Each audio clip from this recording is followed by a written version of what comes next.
नमस्कार, खरी खरी लेकर हाजिर हूं मैं सर्वमित्रा। लोकसभा चुनाव खत्म होने को है, ये आप जानते हैं। 1 जून को 7वें दौर के यानी आखिरी दौर की वोटिंग होने वाली है। विपक्ष का इस बार बड़ा दावा सामने आया है। अब तक विपक्ष ये दावा कर रहा था, यानी इंडिया गठबंधन का ये दावा था कि वो बीजेपी को हरा देगा, लेकिन अब उसने बाकायदा एक संख्या भी बता दी है, एक नया टारगेट बता दिया है और ये कह दिया है कि इंडिया गठबंधन यानी विपक्ष इस बार 350 सीटें लेकर जीतने जा रहा है और बीजेपी इस बार करारी हार का सामना करने के लिए तैयार रहे। जी हां, शनिवार को यानी जब छठवें दौर की वोटिंग हो गई थी, उसके बाद इंडिया गठबंधन का ये दावा सामने आया था कि अब तक तो उसने 272 का आंकड़ा पार कर ही लिया है और जब 7वें दौर का चुनाव खत्म होगा तो वो बीजेपी को 350 सीटों के टारगेट से हरा देगा। ये बड़ा दावा सामने आया है इंडिया गठबंधन का। और इस बीच जब 1 जून को जब 7वें दौर की वोटिंग होनी है, उसमें वाराणसी भी एक सीट है जिसमें मोदी खुद कैंडिडेट हैं, उनके सामने 5 और कैंडिडेट हैं, जिनमें एक है अजय राय जो कि सपा और कांग्रेस यानी इंडिया गठबंधन के मिले जुले प्रत्याशी हैं। और इस बार उनका असली मुकाबला हो रहा है मोदी से, क्योंकि मोदी को यहाँ पर कड़ी चुनौती देते नजर आ रहे हैं अजय राय, क्योंकि उनके समर्थन में इस बार इंडिया गठबंधन खड़ा हुआ है। प्रियंका गांधी और डिंपल यादव की हाल ही में वहां पर रैली हुई थी और आज यूपी के 2 लड़के यानी राहुल गांधी और अखिलेश यादव की शाम को वाराणसी में एक बड़ी रैली होने वाली है, जिसके लिए सपा और कांग्रेस दोनों के ही कार्यकर्ता जमकर तैयारी कर रहे हैं।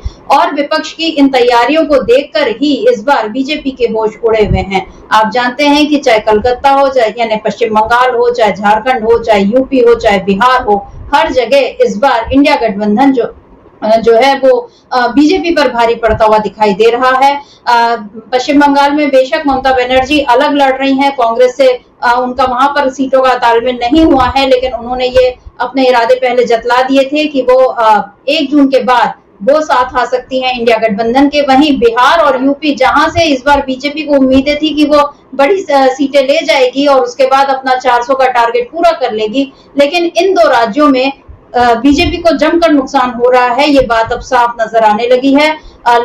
विपक्ष के नेता तो ये दावा पहले ही कर रहे थे, लेकिन अब जनता भी जिस तरह से सामने आ रही है और इन दोनों की रैलियों में यानी राहुल और अखिलेश की रैलियों में जिस तरह से भीड़ उमड़ रही है, या चाहे राहुल और तेजस्वी की रैलियों में जिस तरह से भीड़ उमड़ रही है, उसको देखकर ये कहना कठिन नहीं है कि इस बार यूपी हो चाहे बिहार, दोनों जगह बीजेपी की हालत है खराब। तो आज वाराणसी में शाम को जब राहुल और अखिलेश पहुंचेंगे तो क्या समा बंधेगा, क्या फूलपुर वाला नजारा यहाँ भी देखने मिलेगा, इसकी भी चर्चाएं शुरू हो गई हैं। और सपा और कांग्रेस दोनों के कार्यकर्ता अभी से पूरी तैयारी कर रहे हैं कि फूलपुर जैसी अव्यवस्था यहाँ पर न हो पाए। अव्यवस्था इसलिए क्योंकि वहां पर लोगों का जोश इतना था, युवाओं में जोश इतना था कि वो लोग राहुल और अखिलेश से मिलने चले आए थे बिल्कुल मंच तक। लेकिन अब वाराणसी में भी ऐसे ही कुछ होने की उम्मीद जतलाई जा रही है, लेकिन सपा और कांग्रेस के कार्यकर्ता तैयार हैं इस तरह से कि कुछ ऐसा अगर होता है, लोग अगर मंच तक आना चाहें तो वो किस तरह से अपनी बात नेताओं तक पहुंचा सकते हैं। यानी राहुल और अखिलेश को लेकर एक दीवानगी वहां पर देखी जा रही है यूपी में, और इसी सबसे बीजेपी डर रही है। और अब जो विपक्ष का एक नया टारगेट सामने आ गया है 350 सीटों का, उससे बीजेपी की हालत कैसी हो गई है खराब, इस पर आज हम खरी खरी चर्चा करेंगे। हमारे साथ मौजूद है हमारे ऑनलाइन एडिटर अमलेंदु उपाध्याय जी। अमलेंदु जी, आपका बहुत बहुत स्वागत करती हूँ इस कार्यक्रम में। नमस्कार अमलेंदु जी। आज कल राहुल और तेजस्वी की रैली हुई थी बिहार में, आज अखिलेश और राहुल रैली करने जा रहे हैं वाराणसी यानी यूपी में। इन 2 राज्यों में बीजेपी को बहुत उम्मीदें थी और अभी तक इन दोनों राज्यों में बीजेपी इंडिया मतलब तब इंडिया गठबंधन नहीं था, लेकिन जो विपक्षी दल थे उनको मात देते आई थी। लेकिन इस बार क्या आपको लग रहा है कि माहौल पूरी तरह से बदल चुका है? क्योंकि तेजस्वी यादव भी अब यही दावा कर रहे हैं। आज तो उन्होंने बल्कि एक बड़ा दावा ये भी कर दिया कि 1 जून को, फिर 1 जून के बाद कुछ बड़ा हो सकता है, 4 जून के बाद कोई बड़ा खेला हो सकता है। क्या कहा है तेजस्वी यादव ने, इसको पहले हम थोड़ा सुन लेते हैं, उसके बाद हम इस बात को आगे बढ़ाते हैं। हमारे चाचा जो है पिछड़ों की राजनीति और पार्टी बचाने के लिए कोई भी बड़ा फैसला 4 जून के बाद ले सकते हैं। आपके साथ आएंगे क्या? अब जब बड़ा फैसला लेंगे तो देखिए, चलिए। अरे 4 जून तक इंतजार करो, 4 जून तक इंतजार कीजिए।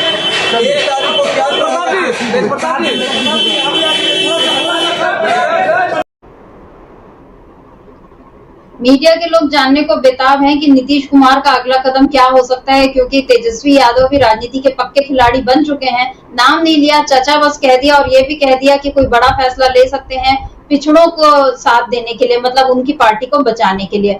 अमरेंदु जी, आप तेजस्वी यादव की इस कथन से कहां तक सहमत है? आपको क्या लगता है कि नीतीश कुमार, यानी उन्होंने नाम नहीं लिया लेकिन इशारा तो नीतीश कुमार की ओर है, क्या कुछ ऐसा हो सकता है 4 जून के बाद? ये जो बड़ा खेला होने की बात कही जा रही है, वही ममता बनर्जी का भी अब सवाल है, क्योंकि 1 जून को वो इंडिया गठबंधन की बैठक में शामिल नहीं हो रही हैं, क्योंकि पश्चिम बंगाल में इस समय साइक्लोन के जो हालात हैं उस वजह से वो शायद खुद नहीं आ रही हैं। लेकिन उन्होंने भी ये पहले कहा था कि मैं इंडिया गठबंधन को बाहर से समर्थन दूंगी, और अब ये जो बातें होने लगी, जो सेफोलॉजिस्ट हैं वो इस तरह की बातें करने लगे। पहले उन्होंने ये कहा था कि बीजेपी को 400 पार करने में दिक्कत नहीं आएगी, जब पहले चरण की भी वोटिंग नहीं हुई थी तब। लेकिन जैसे जैसे वोटिंग होती गई, एक एक चरण गुजरते गए, और इधर हमने देखा कि टीवी की भाषा भी बदलने लगी। अब इंडिया गठबंधन भी सुर्खियों में आ रहा है। प्रधानमंत्री ने अभी तक 71 इंटरव्यू करीब करीब अखबारों को, प्रिंट मीडिया को दे दिए हैं।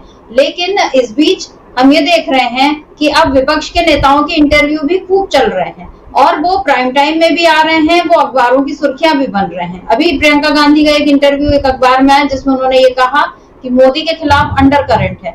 ये सारा जो माहौल है, और इस बीच ये जो विपक्ष का नया टारगेट जो सामने आ गया है 350 का, क्योंकि जब जयराम रमेश ने अभी 2-3 दिन पहले एक पोस्ट किया था, उसमें भी उन्होंने ये लिखा था, और इसके बाद ये भी दावा किया जा रहा कि भाजपा की किस्मत, यानी ये कांग्रेस का कहना था कि भाजपा की किस्मत लगभग तय हो चुकी है, क्योंकि इंडिया ब्लॉक ने 272 सीटों का आंकड़ा पार कर लिया है, और कुल मिलाकर 350 से अधिक सीटें जीतने की ओर अग्रसर है। ये शनिवार को कांग्रेस ने दावा किया था, और आज हो रहा है मंगलवार।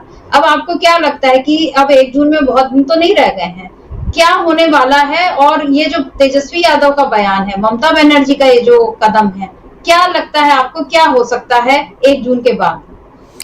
देखिए सर मित्रा जी, 1 जून के बाद बहुत कुछ हो सकता है, और 1 जून के बाद मुझे लगता है कि भारतीय जनता पार्टी में भी भगदड़ मचेगी, और एनडीए में तो भगदड़ मचेगी ही मचेगी, क्योंकि जिस तरीके की सूचनाएं आ रही हैं। और आप देखिए कि अभी तक जो मीडिया और जो सर्वे एजेंसियाँ जो थी वो अभी तक तूमार बांधे हुए थी कि 400 पार जा रहे हैं मोदी। मतलब पहले तो शब्द कर दिया था, घोषणा कर दी थी कि 400 पार जा रहे हैं, और किस तरीके से जा रहे हैं उसको जस्टिफाई भी कर रहे थे अपने बड़े बड़े कार्यक्रम करके।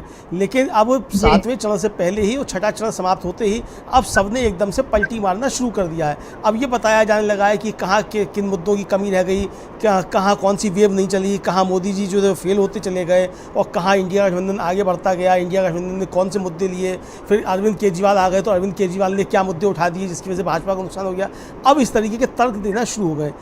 और सर मित्रा जी, 1 जून के बाद शाम को जब ये एग्जिट पोल्स आएंगे तब फिर ये बताया जाने लगेगा कि कौन कौन सी मोदी जी ने गड़बड़ियाँ की और मोदी जी को क्या क्या नहीं करना चाहिए था, ये भी बताया जाने लगे जाएगा 1 जून की शाम को। और 1 जून की शाम से ही सर मित्रा जी भारतीय जनता पार्टी और एनडीए में दोनों में ज़बरदस्त तरीके से भगदड़ मचना शुरू हो जाएगी। एक तो मुझे लगता है कि जो भारतीय जनता पार्टी है उसके अंदर मोदी का विकल्प जो है वो तैयार होना शुरू हो जाएगा कि नेता विपक्ष कौन जो है वो बनेगा लोकसभा में जाकर के। इसकी तैयारियां 1 जून के बाद भारतीय जनता पार्टी करना शुरू कर दी है। आरएसएस 1 जून की शाम को सक्रिय हो जाएगा कि नेता प्रतिपक्ष लोकसभा में भारतीय जनता पार्टी की तरफ से कौन हो, इसकी तैयारियां आरएसएस शुरू कर देगा।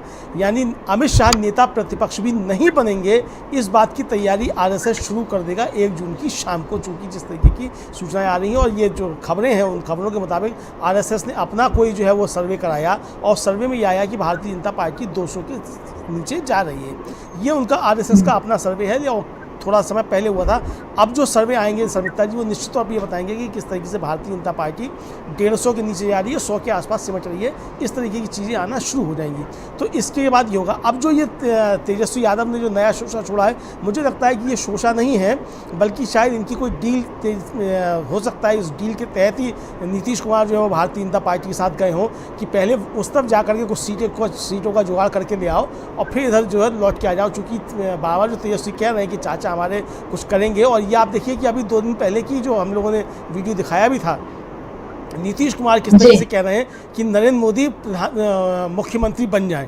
तो मुख्यमंत्री बनने की कामना अगर नीतीश कुमार कर रहे हैं, फिर उनको याद भी दिलाया जाता है कि वो प्रधानमंत्री हैं।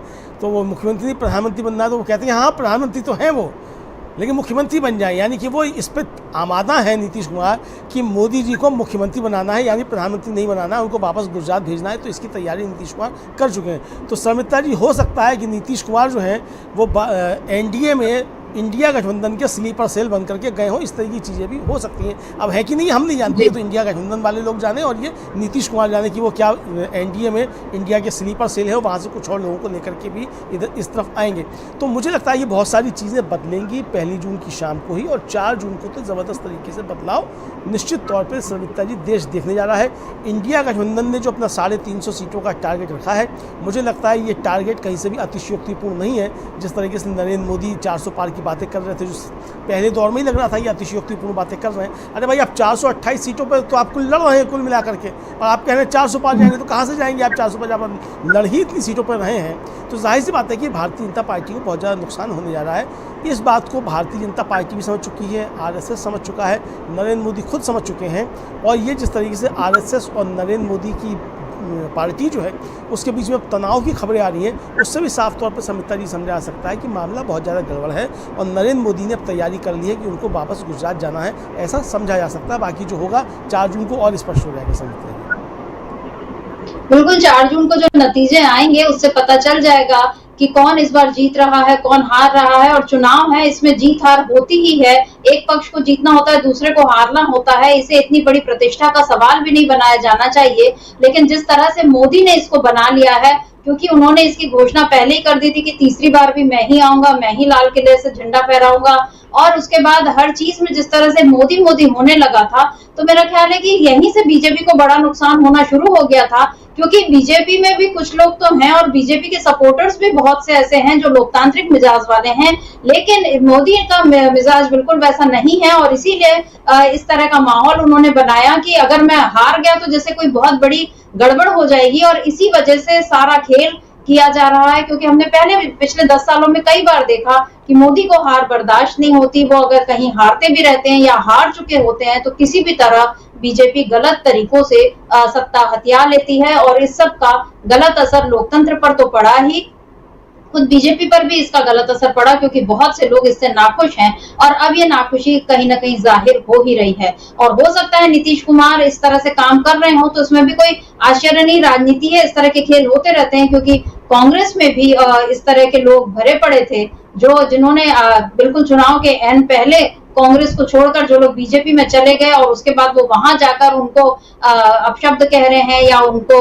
गलत तरीके से उनकी व्याख्या कर रहे हैं कांग्रेस के नीतियों की। तो इससे समझ में आता है कि बीजेपी के भी कुछ लोग हैं, और अब कांग्रेस ने भी लेकिन बीजेपी की रणनीतियों को समझना शुरू कर दिया है। अभी तक मोदी एक माइंड गेम खेलते थे, और इसका खुलासा उन्होंने हाल ही में एक टीवी चैनल को दिए इंटरव्यू में भी कहा कि मैं तो 400 बोलकर और इन लोग मेरे उसमें फंस गए। ये मोदी की भाषा थी कि उन लोग इसमें फंस गए 400 वाली बात में, यानी वो एक तरह से माइंड गेम खेल रहे थे। बहरहाल मोदी का माइंड गेम उनको मुबारक, लेकिन यहाँ पर इंडिया गठबंधन ने भी अब ये तय कर लिया है कि उसे पीछे नहीं हटना है, और इसीलिए अब उसने अपना एक नया टारगेट बना दिया है। और टारगेट ऐसा भी नहीं कि हवाई बना है, अभी तक जो 6 चरणों में चुनाव हुए उसके आधार पर अब इंडिया गठबंधन कह रहा है कि हम 350 से ज्यादा सीटें जीतने जा रहे हैं। क्योंकि जितने भी राज्यों में अभी तक चुनाव हो चुके हैं, दक्षिण के तो पूरे राज्य, और वहां पर जो दिख रहा था दक्षिण भारत हो चाहे महाराष्ट्र हो, वहां पर हालत बीजेपी की बहुत खराब, और उत्तर भारत से जहां से बीजेपी को उम्मीदें थी कि वहां से कुछ बड़ा अचीव वो कर सकेगी,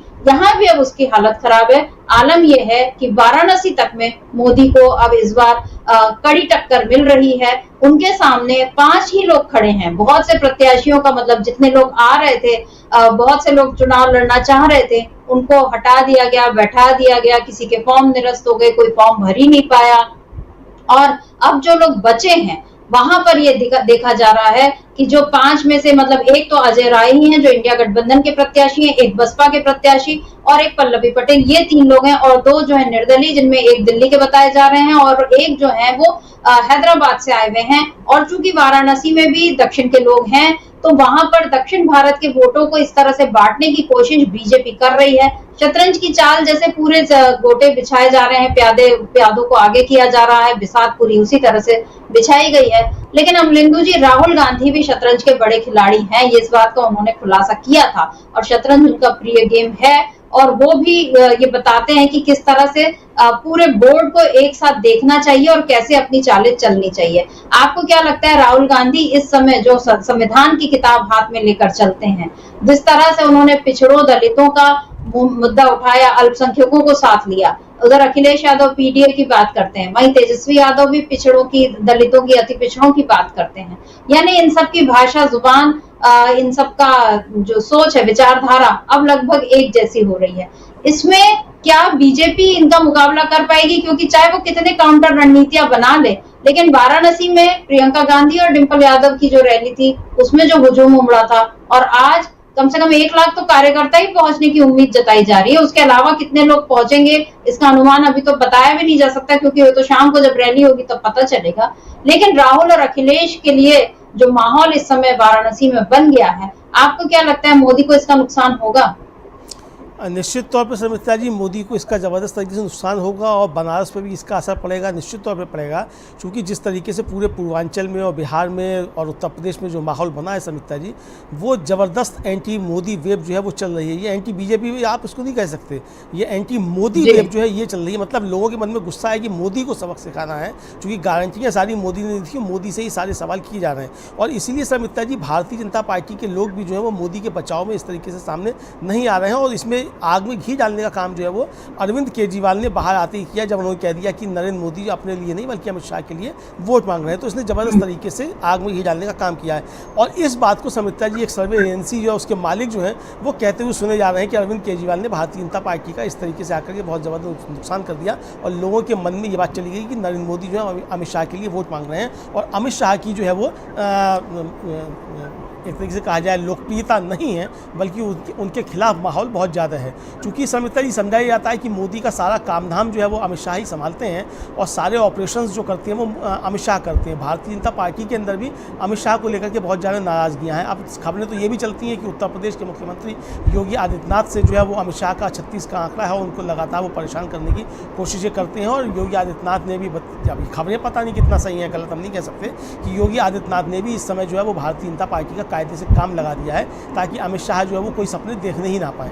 तो अगर अमित शाह के सपने चकनाचूर करने के लिए चीज़ें की जा रही हैं, तो मुझे लगता है समिता जी, बनारस के लोगों को भी ये जिम्मेदारी दी जाएगी कि पहले मोदी को यहीं ठीक ठाक कर दो, ताकि मोदी आगे कुछ ये सोच ही नहीं पाए कि अमित शाह के लिए कुछ करना है, आगे चलकर भी कुछ करना है, या भारतीय जनता पार्टी अमित शाह का कोई कब्जा कराना है। तो ये जिस तरीके से चीज़ें हो रही हैं उससे साफ तौर पर समझा जा सकता है। खबरें ये है समिता जी कि बनारस में इस समय ज़बरदस्त तरीके से बिजली कटौती हो रही है। अब ये बिजली कटौती अगर चुनाव के समय हो रही तो आप समझ सकती हैं कि किस तरीके से इसका असर पड़ेगा, ये क्यों हो रहा है, ये भी आप अच्छे तरीके से समझ सकते हैं। यानी भारतीय जनता पार्टी की जो अंदरूनी राजनीति है, वो अंदरूनी राजनीति भी नरेंद्र मोदी को नुकसान पहुंचा रही है। और लोगों को लग रहा है कि नरेंद्र मोदी से अगर निपटना है तो इंडिया गठबंधन को जिता करके भेजना है, क्योंकि इस समय पहला लक्ष्य सबका ये हो गया है कि नरेंद्र मोदी से किस तरीके से निपटा जाना चाहिए। क्योंकि नरेंद्र मोदी जो एक तरीके से अधिनायकवादी होते चले जा रहे हैं, तानाशाह होते चले जा रहे हैं, तो उनकी तानाशाही अगर ख़त्म करनी है तो भारतीय जनता पार्टी को हराना है।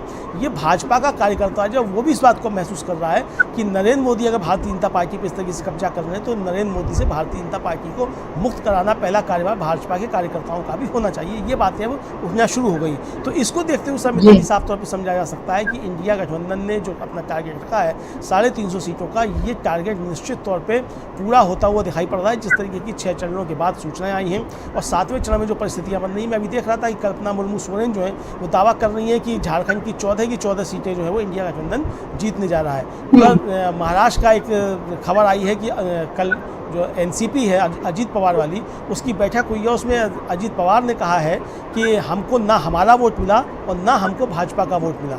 यानी कि एक तरीके से कहा जाए वहाँ हार मानना शुरू कर दिया है एनडीए ने, मतलब भारतीय जनता पार्टी के सहयोगी दलों ने वहाँ हार मानना शुरू कर दिया है। अगर अजीत पवार ये कह रहे हैं अपनी पार्टी की बैठक में कि हमको ना हमारा वोट मिला ना हमको दूसरा वोट मिला, तो समझा जा सकता है कि महाराष्ट्र में भी ज़बरदस्त तरीके से खेला हो गया। तो 3 राज्य जो बहुत महत्वपूर्ण है समिता जी, जहाँ से भारतीय जनता पार्टी को ज़बरदस्त तरीके से चोट पहुँचने जा रही है, उनमें उत्तर प्रदेश, बिहार और महाराष्ट्र, ये 3 राज्य जो भारतीय जनता पार्टी को ज़मीन पे लाने के लिए काफ़ी है। और बाकी जो और राज्यों में नुकसान होगा, जैसे हरियाणा में ज़बरदस्त तरीके से नुकसान हो रहा है, दिल्ली में ज़बरदस्त तरीके से नुकसान हो रहा है, गुजरात में भी नुकसान हो रहा है, राजस्थान में बहुत ज़बरदस्त तरीके से नुकसान हो रहा है, मध्य प्रदेश में भी नुकसान हो रहा है। तो यहाँ से कुल मिला करके एक तरीके से कहा जाए कि वो भारतीय जनता पार्टी बिल्कुल रसातल में जाने की स्थिति में पहुँच गई है, इसको ऐसे समझा जा सकता है। अब जिस तरीके से सर्वे एजेंसियों ने अपना रुख बदला है और जिस तरीके से मीडिया के जो धुरंधर हैं, कॉर्पोरेट मीडिया के, वो जिस तरीके से अब साफ रास्ता निकालने की कोशिशें कर रहे हैं कि किस तरीके से 4 जून को वो अपना मुंह छिपाएंगे, इसमें समझा जा सकता है कि नरेंद्र मोदी बुरी तरीके से पिछड़ते हुए नजर आ रहे हैं। समिता जी, बिल्कुल आपने सही विश्लेषण किया है, क्योंकि दक्षिण में तो बीजेपी का पहले ही कोई आधार नहीं था। इस बार कर्नाटक में प्रज्वल रेवन्ना के कारण उसको नुकसान हो ही गया। बाकी तमिलनाडु हो, केरल हो, वहां पर उसका, आंध्र प्रदेश, तेलंगाना, इन सब जगहों पर बीजेपी को नुकसान पहले ही बताया जा रहा है। ओडिशा में हो सकता है कि बीजू जनता दल के कारण बीजेपी को थोड़ी सी मदद मिल जाए, लेकिन बाकी इधर हम बात करें, महाराष्ट्र में उसको नुकसान हो गया, बिहार में नुकसान बताया जा रहा है, हरियाणा में उसको नुकसान है, पंजाब में बीजेपी कहीं नहीं दिख पा रही है, दिल्ली में इस बार नुकसान बताया जा रहा है। दिल्ली है, हरियाणा है, इन सब जगहों पर तो उसने क्लीन स्वीप किया था, और गुजरात में क्लीन स्वीप। लेकिन अब इस बार इन सब राज्यों में भी अगर उसको सीटों का नुकसान होता है तो जाहिर है 400 पार तो खैर पहली बात भुलाई जा चुकी है, 200 के ऊपर भी नहीं आ सकती बीजेपी, और इसमें जाहिर है फायदा इंडिया गठबंधन को होने वाला है। और इसीलिए ये हमने पहले भी कहा कि कोई हवाई बात नहीं, अगर ये टारगेट की बात की जा रही है तो वो टारगेट ऐसा जो कि पहले ही सधता हुआ दिखाई दे रहा है, ये साफ नजर आ रहा है। इस बीच एक तो बड़ी खबर आई है अमलेंदु जी सुप्रीम कोर्ट से भी, जिसमें कांग्रेस के खिलाफ एक याचिका लगी थी कि जो 1 लाख की बात कर रहे हैं महिलाओं के खाते में, राहुल गांधी जिस तरह से बोलते हैं खटाखट पैसे पहुंचने लगेंगे, इन सब के खिलाफ एक वो हुआ था। तो सुप्रीम कोर्ट का भी उस पर फैसला आ गया कि नहीं, ये मतलब वो याचिका ही गलत, उन्होंने खारिज कर दी कि ऐसा नहीं होता, और अगर चुनाव के लिए अगर कोई इस तरह की बातें वो कहता है तो इसमें कोई वो गलत नहीं है। मतलब याचिकाकर्ता ने इसको भ्रष्टाचार बताने की कोशिश की थी, लेकिन अगर ये भ्रष्टाचार है तो फिर मोदी ने जिस तरह से 2 करोड़ और 15 लाख और इन सब की बातें की थी, वो तो 10 सालों से फिर ये भ्रष्टाचार ही करते आ रहे थे, फिर यही माना जाना चाहिए। बहरहाल सुप्रीम कोर्ट से भी कांग्रेस के लिए राहत मिल गई, क्योंकि याचिकाकर्ता वहां पर उसको फंसाने की कोशिश कर रहा था। जाहिर है बीजेपी के कहने पर ही यह सब हो रहा होगा। इधर फॉर्म 17C का भी जो मामला आया था, जिस पर चुनाव आयोग ने कहा था, तो अब विपक्ष ने इसकी भी काट ढूंढ ली है। डीएमके ने पहले ही ये कह दिया था अपने सारे बूथ एजेंट्स को कि आप खुद मतलब फॉर्म 17C जो है उसको इकट्ठा करें और उसका फिर बाद में मिलान करेंगे, और अब यही काम उत्तर भारत में भी होने जा रहा है। यानी जो 17C, जिसमें फॉर्म 17C जिसमें कि मतदान के बाद कितने वोट पड़े इसकी पूरी गिनती होती है, जिसको कि अपडेट करने की मांग की गई थी, और इलेक्शन कमीशन ने इससे मना कर दिया था। उनका ये कहना था कि जब हम वेबसाइट पे अपलोड करेंगे तो उसमें छेड़खानी हो सकती है, तो बूथ एजेंट्स को वो इस तरह से मतलब अपलोड करने की बात मना कर रहे थे। तो अब विपक्ष ने इसकी ये कार्ड ढूंढ लिया। अमलेंदु जी, आप इस पर क्या कहेंगे? यानी विपक्ष इस बार कहीं भी कोई चूक नहीं छोड़ रहा, और बिल्कुल हर तरह से पूरी मुस्तैदी हो रही। जैसे हम देखते हैं कि पहले जमाने में जब युद्ध होता था और पूरा चक्रव्यूह या व्यूह रचना जो की जाती थी, घेराबंदी की जाती थी, जिसमें कहीं से भी विपक्षी दल को, यानी जो सामने दुश्मन खड़ा है, उसको वार करने का मौका ना मिले, या अगर वो वार करता है तो उसका वार बेकार हो जाए, ऐसी व्यूह रचना होती थी। क्या विपक्ष ने अब इसी तरह की व्यूह रचना खुद के लिए भी कर ली है? निश्चित तौर पर मित्रा जी, विपक्ष ने व्यू रचना कर ली है, जिसमें नरेंद्र मोदी के खिलाफ भी व्यू रचना है, चुनाव आयोग के खिलाफ भी व्यू रचना है कि चुनाव आयोग जो गड़बड़ियां कर सकता है उन गड़बड़ियों से किस तरीके से निपटा जाए। आपको याद होगा मित्रा जी, जब हम लोग लाइव रिपोर्टिंग कर रहे थे ईवीएम के मशीनों को लेकर के, जब बहस चल रही थी उसकी सुप्रीम कोर्ट में, उस वक्त चुनाव आयोग के अधिकारी जो थे वो पहुँचे थे कटघरे में, और गीता की शपथ खा के उन्होंने कहा था कि जो कहूँगा सच कहूँगा। उन्होंने बताया था कि 2019 में जो उनका वोटर टर्नआउट ऐप था उसमें गड़बड़ियाँ थीं, और इसलिए 17C का मिलान नहीं हो पाया था। फिर ये कहा था कि हमने वो गड़बड़ियाँ ठीक कर ली हैं, ऐप हमारा अब ठीक हो गया है। अगर वो ऐप ठीक हो गया है तो फिर ये दूसरे और तीसरे चरण के या पहले चरण के मतदान के डाटा जो थे वो घोषित करने में चुनाव आयोग को 10 से 12 दिन क्यों लगे, ये सवाल है। अगर वोटर टर्नआउट ऐप आपका ठीक था और डाटा उसमें ठीक फीड हो रहा था तो फिर ये तुरंत के तुरंत घोषित हो जाना चाहिए था। सवाल ये उठे कि जब शाम को 7 बजे BLO डाटा दे देता है तो उसके बाद फिर आप 10-10 दिन तक आपको क्यों लगती है उस डाटा को ठीक करने में? इसका मतलब समिता जी विपक्ष ने समझ लिया कि जो गड़बड़ियाँ होती हैं वो कहाँ होती हैं और किस तरीके से गड़बड़ियाँ होती हैं, इसलिए अब विपक्ष ने तैयारी कर ली कि 17C फॉर्म जो है वो मतलब ये मिल गया विपक्ष को मामला कि ये 17C में गड़बड़ियाँ की जाती हैं और इसी के जरिए हेराफेरी की जाती है। ये चीज़ विपक्ष ने पकड़ ली और सुप्रीम कोर्ट में जो चुनाव आयोग का अधिकारी जाकर के पहुंचा था उसकी आया।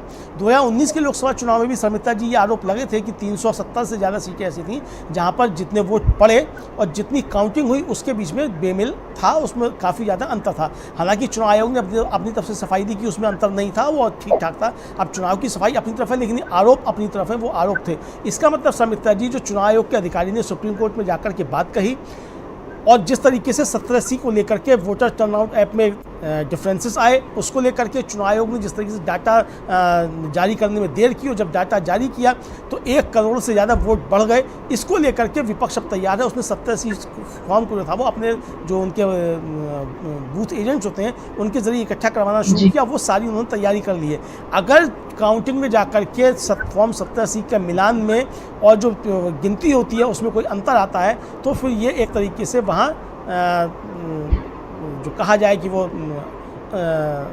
हो सकता है, मतलब झगड़ा की स्थिति वहाँ हो सकती है चुनाव आयोग से काउंटिंग में। तो अगर चुनाव आयोग में कुछ गड़बड़ियाँ करने की चुनाव आयोग ने कुछ गड़बड़ियाँ करने की अगर कोशिशें की होंगी समिता जी तो इन गड़बड़ियों को लेकर के काउंटिंग टेबल्स पे झगड़े होंगे निश्चित तौर पे और विपक्ष इसके लिए तैयार है, उसने तैयारियां शुरू कर ली हैं। तो अगर चुनाव आयोग ने इस तरीके कुछ किया भी होगा समिता जी, जो कि आरोप लग रहा है कि चुनाव आयोग भारतीय जनता पार्टी के एजेंट के तरीके से काम कर रहा है और बहुत बेहुदा बयान जो है वो मुख्य चुनाव आयुक्त तो राजीव कुमार का जिस समय वो चुनाव की घोषणा कर रहे थे उस समय भी आया और जब वो वोट डालने के लिए गए दिल्ली में उस समय भी उनका बहुत बेहुदा बयान जो था वो आया है। तो उनके बेहूदगी भरे बयानों को देखते हुए लोगों की शंकाएं बढ़ गई हैं कि चुनाव आयोग गड़बड़ियां कर सकता है। हालांकि करेगा या नहीं करेगा वो अलग का मसला है, हम नहीं कह सकते करेगा कि नहीं करेगा, लेकिन उनके बेहूदगी भरे बयान जो है मुख्य चुनाव आयोग के वो इन आशंकाओं को जो है बल प्रदान करते हैं कि कुछ गड़बड़ियां की जा सकती हैं। तो उन गड़बड़ियों से निपटने की भी विपक्षी दलों ने खासतौर से इंडिया गठबंधन ने तैयारी कर दी है कि ये गड़बड़ियां हम नहीं होने देंगे। इधर जो राहुल गांधी ने समिता जी खुला चैलेंज दिया एक तरीके से नरेंद्र मोदी को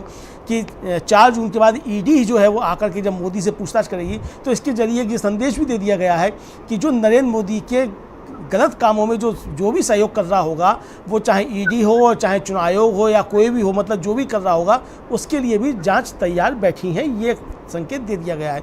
तो ये एक तरीके से पहले से फील्डिंग कर ली गई है विपक्ष की तरफ से कि कोई भी संवैधानिक संस्था या कोई भी अधिकारी जो है वो किसी भी तरीके की गड़बड़ी नहीं करने पाए। और ये राहुल गांधी ने ट्वीट भी किया था कि संवैधानिक पदों पर बैठे हुए संविधान की शपथ लेकर के अगर कोई गड़बड़ी करता है तो वो तैयार रहे, फिर ऐसे फिर आप कभी ज़िंदगी में काम नहीं कर पाएंगे। यानी कि सीधे सीधे चुनाव आयोग को भी ये बता दिया गया है, उनके अधिकारियों को बता दिया गया है कि आपने संविधान की शपथ ली है और अगर आप कोई गड़बड़ियाँ करते हैं तो आपके खिलाफ भी कार्रवाई होगी, आप इसको अच्छे तरीके से समझ लें। तो एक माहौल जो बनाने की समिता की कोशिश की जा रही थी कि चुनाव आयोग की मदद से या एजेंसियों की मदद से या बूथ पर गड़बड़ियाँ करके 400 पार करने की बातें की जाएंगी, वो अब संभावनाएं नज़र नहीं आती हैं। और इसीलिए मुझे लगता है कि भारतीय जनता पार्टी के लोगों के चेहरे बुझे हुए हैं और जो मीडिया के अंदर उनका जो हवा बनाने की, नैरेटिव बनाने की जो लोग कोशिश कर रहे थे उनके भी चेहरे बुझे हुए नज़र आ रहे हैं, क्योंकि समझ में आ गया है कि भारतीय जनता पार्टी 100 के ऊपर नहीं जा रही है। समिता जी, भारतीय जनता पार्टी 100 के ऊपर नहीं जाएगी, ये बहुत बड़ा दावा है, क्योंकि मोदी का तो ये अभी भी वो इसी गुमान में है कि शायद मैं ही वापस आ रहा हूं। और यही गुमान बहुत से लोगों को, यानी खासतौर पे उन अधिकारियों को भी होता है, अमलिंदु जी जो ऊंचे पदों पर रहते हैं और उन्हें ये लगता है कि वो जनता के लिए जवाबदेह नहीं है। हालांकि अधिकारियों को ये कहा जाता है कि वो नौकरशाह हैं, मतलब यानी उनका काम जो है वो पब्लिक सर्वेंट यदि कहा जा रहा है, इसका मतलब ये है कि वो जनता की सेवा के लिए हैं। और अगर चुनाव आयोग है या कोई भी संस्था है, संवैधानिक संस्था, अगर उस पर कोई सवाल उठ रहे हैं तो उसको निजी हमले की तरह नहीं लेना चाहिए या उसे अपने अहम का सवाल नहीं बनाना चाहिए, बल्कि उसमें उस समय जरूरत ये होती है कि वो खुद विनम्रता के साथ आगे आए और ये बताएं कि अच्छा ठीक है, अगर आपको ऐसा लग रहा है कि ये गड़बड़ी है तो हम आपको बताते हैं कि ऐसी कोई गड़बड़ी नहीं है और तुरंत उस शंका को दूर करना चाहिए। लेकिन इस मामले में चुनाव आयोग ने लगातार निराश किया है। ये तो अभी हम ईवीएम की बात कर रहे हैं, उससे पहले भी जब जितने बार भी विपक्षी दलों ने मिलने की कोशिश की चुनाव आयोग से तो ये देखा गया कि समय नहीं दिया गया, या अगर समय मिल गया और विपक्षी दलों ने अपनी शिकायत, अपनी जो परेशानियां चुनाव आयोग के सामने रखी तो उनका निराकरण नहीं हुआ। आप पत्र ले लेते हैं लेकिन उस पत्र में जो समस्याएं लिखी हुई हैं उनका आप निराकरण नहीं करते, तो यही समझ में आ जाता है कि एक पद की जो हेकड़ी है वो नजर आ रही है। हालांकि लोकतंत्र में ऐसा होना नहीं चाहिए, क्योंकि वो पद जो है आपको लोकतंत्र में सेवा के लिए ही मिला हुआ है। ये बात सभी अधिकारियों को समझ में आनी चाहिए और मुझे उम्मीद है कि अब वो चाहे जो भी बयान दे राजीव कुमार, अगर उनको ये लग रहा है कि इस समय वो मुख्य निर्वाचन आयुक्त हैं और पूरे चुनाव की जिम्मेदारी उनके ऊपर है, तो वो जो फैसला लेंगे वो सही है, तो वो ठीक है, आप अपने हिसाब से काम करें, लेकिन हिसाब यानी रूल बुक के हिसाब से काम होना चाहिए, जो नियम है उसके हिसाब से काम होना चाहिए। फिर चाहे वो प्रधानमंत्री हो या राहुल गांधी हो या XYZ कोई भी नेता हो, अगर उसने कोई गलत बयान दिया है तो फौरन उस पर एक नोटिस चला जाना चाहिए। उसमें राजनीतिक दल या राजनेता की पर्सनल वो बात आनी नहीं चाहिए कि ये है तो इसको हम नोटिस देने से घबराएं या पीछे हटे। लेकिन चुनाव आयोग इस मामले में भी निराश कर रहा है। हालांकि अब विपक्ष ने भी अपनी तैयारी कर ली है।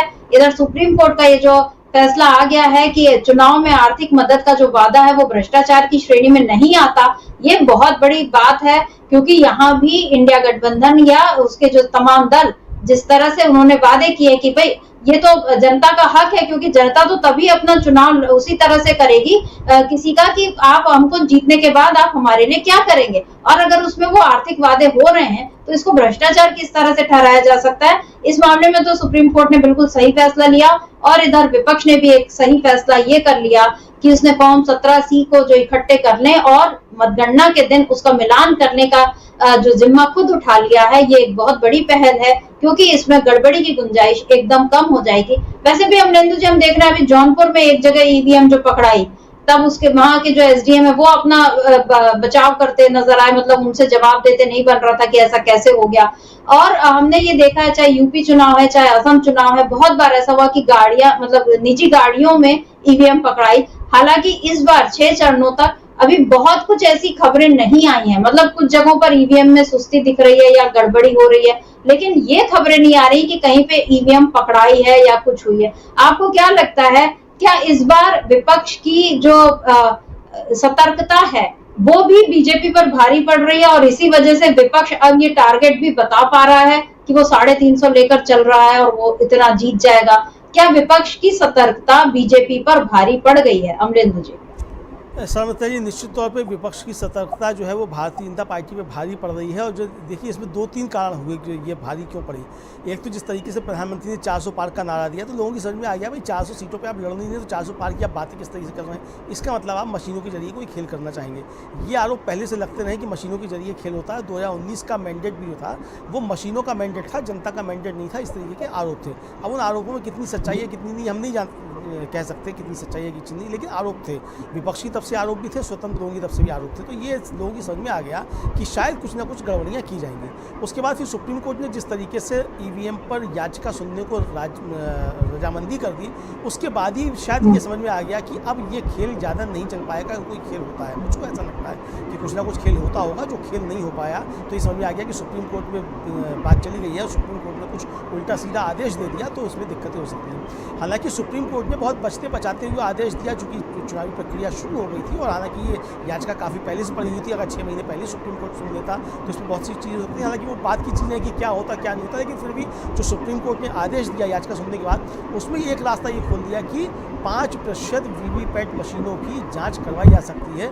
दूसरे और तीसरे नंबर पर रहा हुआ प्रत्याशी जो है वो उनका जांच का खर्च दे करके करा सकता है 7 दिन के अंदर। यानी 7 दिन के अंदर अगर उसकी जांच कराई जा सकती है तो परिणाम 7 दिन के अंदर बदले भी जा सकते हैं। समिता जी, ये चीज़ भी एक तरीके से स्पष्ट हो गई। तो ये समझ में आ गया कि अगर कुछ गड़बड़ियाँ की जाएंगी और कुछ होगा तो ये लोग फिर आप पैसा जमा करके जा सकते हैं उसकी जाँच कराने के लिए। तो ये चीज़ें हो सकती हैं, तो शायद हो सकता है इस तरीके की चीज़ें आई हैं। दूसरा जो जिस तरीके से सुप्रीम कोर्ट में जाकर के चुनाव आयोग के अधिकारी ने स्वीकार किया कि ये उनके वोटर टर्नआउट अपनी गड़बड़ियाँ थी उसको ठीक कर लिया। फिर जो वहाँ जवाब दिए गए उसमें सुप्रीम कोर्ट ने पूछा भी कि आप जो यहाँ हमें बता रहे हैं और जो आपकी वेबसाइट पे FAQ है यानी जो सवाल जवाब हैं उसमें और यहाँ आप बता रहे हैं उसमें ज़मीन आसमान का अंतर है। तो फिर कहा गया कि साहब इसको हम ठीक कर देंगे, तो वो गड़बड़ियाँ उस स्तर पर पकड़ के आ गई। जस्टिस संजीव खन्ना जो बेंच की सुनवाई कर रहे थे, उन्होंने इतने ज़्यादा सवाल दागे मशीनों को लेकर के, किस तरीके से प्रक्रिया होती है, कहाँ होता है, कहाँ वोट की गिनती होती है, और फॉर्म 17A और फॉर्म 17C के बीच में क्या अंतर है, वो कहाँ होता है, किस तरीके से सिंबल लोडिंग मशीन जो है वो आती है, और किस तरीके से EVM और VVPAT ये इसमें क्या क्या जो है वो सील किया जाता है, क्या क्या सील नहीं किया जाता है, सिंबल लोडिंग यूनिट जो होती है उसमें किस तरीके से डाटा फीड किया जाता है, वो डाटा कहाँ से आता है, लैपटॉप क्या EVM से जुड़ सकता है कि नहीं जुड़ सकता है। मालूम पड़ा कि लैपटॉप जुड़ा जा सकता है। अभी तक ये कहा जाता था कि वो EVM मशीन से जो है वो लैपटॉप नहीं जुड़ता है, उसको एक्सेस नहीं किया जा सकता है। अगर उसमें डाटा केबल जोड़ी जा रही है, लैपटॉप से जुड़ रहा है, इसका मतलब कि वो एक्सेसिबल है, इंटरनेट अगर है तो उसको एक्सेस किया जा सकता है। इसका मतलब कि EVM में गड़बड़ी की संभावनाएँ हैं, आशंकाएं जो जताई जा रही थी, उस पर एक तरीके से सुप्रीम कोर्ट में चुनाव आयोग ने ये स्वीकार कर लिया, क्योंकि वहाँ बताया कि साहब डाटा केबल जोड़ी जाती है और लैपटॉप भी जोड़ा जाता है। फिर हुआ कि वो लैपटॉप यूज़ किया जा सकता है नहीं किया जा सकता, तो बताया कि लैपटॉप जो वो यूज़ किया नहीं जाता है उसको अलग रख दिया जाता है, लेकिन उसको यूज़ करना चाहे तो किया जा सकता है। इसका मतलब कि वो चीज़ आ सकती है। फिर जो मेमोरी होती है उसको क्या किया जाता है, तो बताया गया कि जो चिप होती है उसको बर्न कर दिया जाता है, यानी वो चिप दोबारा इस्तेमाल की जा सकती है। तो जो गड़बड़ियों की सीमाएँ थी समिता जी, वो सारी चीज़ें समझ में आ गई कि किस किस स्तर पर गड़बड़ियाँ की जा सकती हैं। तो विपक्ष को समझ में आ गया कि कहाँ गड़बड़ियाँ की जा सकती हैं, तो उनकी कार्य विपक्ष ने करना शुरू कर दी। और अब तो जो कपिल सिब्बल जो राज्यसभा के सदस्य हैं, इंडिपेंडेंट सदस्य, उन्होंने बाकायदा एक वीडियो जारी करके ये बताया है कि किस किस तरीके से क्या क्या सावधानी बरतनी है, मशीनों की किस किस तरीके से जाँच की जानी है। यानी कि विपक्ष तैयार हो गया इस बात को लेकर के ये 2014 में 2019 में जो हुआ वो हम 2024 में नहीं होने देंगे, उसकी तैयारियाँ हमने पहले से पूरी कर दी है, ज़मीन के स्तर पे भी और काउंटिंग टेबल पे जो होगा उसकी भी। तो अब समझ में आने लगा समिता जी लोगों को कि चीज़ें मैनेज करना बहुत ज़्यादा मुश्किल हो जाएगा। इसीलिए फिर अब जो है वो ये बातें आने लगी हैं। सर्वे एजेंसियाँ भी जो 400 पार का अपना बता रही थी 2 महीना पहले और 1 महीना पहले के साथ 400 पार हो रहा है, वो अब आने लगी हैं कि बीजेपी को ज़बरदस्त तरीके से नुकसान हो रहा है, और उसके बहाने ढूंढने आने लगे कि बहाने क्या क्या है, किस तरीके से नुकसान हो रहा है। तो एक बात तो समिता जी तय है, मैं भले ही कहूँ कि 100 के नीचे जा रही है, सर्वे एजेंसियाँ कह रही हो कि 150 के नीचे जा रही है, सलमान खुर्शीद कह रहे हो 200 के नीचे जा रही हो, RSS का सर्वे कह रहा हो कि 200 के नीचे जा रही हो। एक बात तय है कि भारतीय जनता पार्टी को ज़बरदस्त तरीके से नुकसान हो रहा है। नरेंद्र मोदी प्रधानमंत्री नहीं बन रहे हैं, बनारस में भी ज़बरदस्त तरीके से नरेंद्र मोदी घिरे हुए हैं। ये सारी चीज़ें इस तरफ इशारा कर रही हैं कि 350 पार की बात जो इंडिया गठबंधन कर रहा है, ये कहीं ना कहीं सच साबित होते हुए हम 4 जून को देखेंगे समिता जी। भले ही 2 बजे हो या 4 बजे हो या रात को 12 बजे हो, लेकिन हम 350 पार होते हुए निश्चित तौर पर देखेंगे, ऐसा हम समझ सकते हैं समिता जी। बिल्कुल, जो जमीन पर जो माहौल है वो तो यही बता रहा है कि इंडिया गठबंधन जीतने जा रहा है। 350 सीटों से अधिक का इंडिया गठबंधन का दावा है, उसका टारगेट यही है। अगर वो इतनी सीटों से नहीं भी जीतता है, फिर भी जीतेगा इंडिया ही, ये अब दिख रहा है। और बीजेपी की हार भी बिल्कुल नजर आ रही है, क्योंकि बीजेपी ने, हम नहीं कह सकते कि किस दम पर बीजेपी ने 400 पार का नारा दिया था, क्योंकि राम मंदिर का मुद्दा अगर मोदी के मन में था तो वो मुद्दा फेल हो गया। उसके अलावा अगर कश्मीर का मुद्दा था तो वो भी फेल हो गया। वहां पर भी जो हालात हैं वो बीजेपी के पक्ष में नहीं है, इसीलिए बीजेपी खुद वहां पर उतरने की हिम्मत नहीं दिखा पाई। और इसके अलावा बीजेपी ने ऐसा कोई काम किया नहीं जिसके दम पर वो वोट मांग सके। तो फिर यही शंका लगती है कि बीजेपी ने फिर ईवीएम के दम पर ही शायद 400 पार का टारगेट अपने लिए बना लिया था। और जब ये नजर आ गया कि इस बीच सुप्रीम कोर्ट में सुनवाई हो गई और ईवीएम में कहां किस तरह से गड़बड़ियां हो सकती हैं, क्योंकि कुछ वकीलों ने भी इधर मोर्चा खोला हुआ था और वो बार बार डिमॉन्स्ट्रेट करके बता रहे थे कि कैसे ईवीएम को हैक किया जा सकता है, कैसे गड़बड़ हो सकती है उसमें। और उसके बाद सुप्रीम कोर्ट में जब सारे तथ्य सामने आ गए, खुद ईवीएम की बात में किस तरह से कहां गड़बड़ी हो सकती है, इसको चुनाव आयोग ने भी कबूल कर लिया।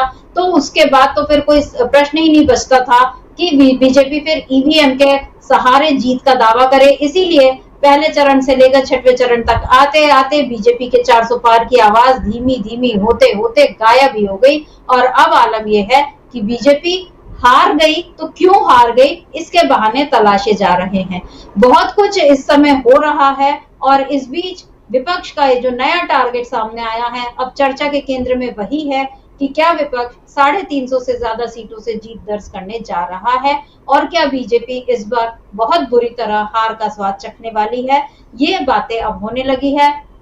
आज शाम को वाराणसी में राहुल गांधी और अखिलेश यादव की जब रैली होगी, उसके बाद कुछ चीजें और स्पष्ट हो जाएंगी कि मोदी खुद अपनी सीट वहां पर बचाने की स्थिति में है या नहीं है, क्योंकि ऐसा तो हुआ नहीं कि देश के इतिहास में प्रधानमंत्रियों को भी हारना पड़ा है और ये बात मोदी पर भी लागू हो सकती है। मोदी हर चीज को मुमकिन नहीं कर सकते, वो परमात्मा के अंश नहीं है, ये बात तो हम सब जानते हैं। मोदी अपने आप को मुगालते में रखना चाहें तो ये उनकी मर्जी है। तो अमलेंदु जी, आज इस खरी खरी चर्चा को हम यहीं रोकते हैं। आपका बहुत बहुत शुक्रिया और शुक्रिया आप तमाम दर्शकों का जो आज हमारे साथ जुड़े।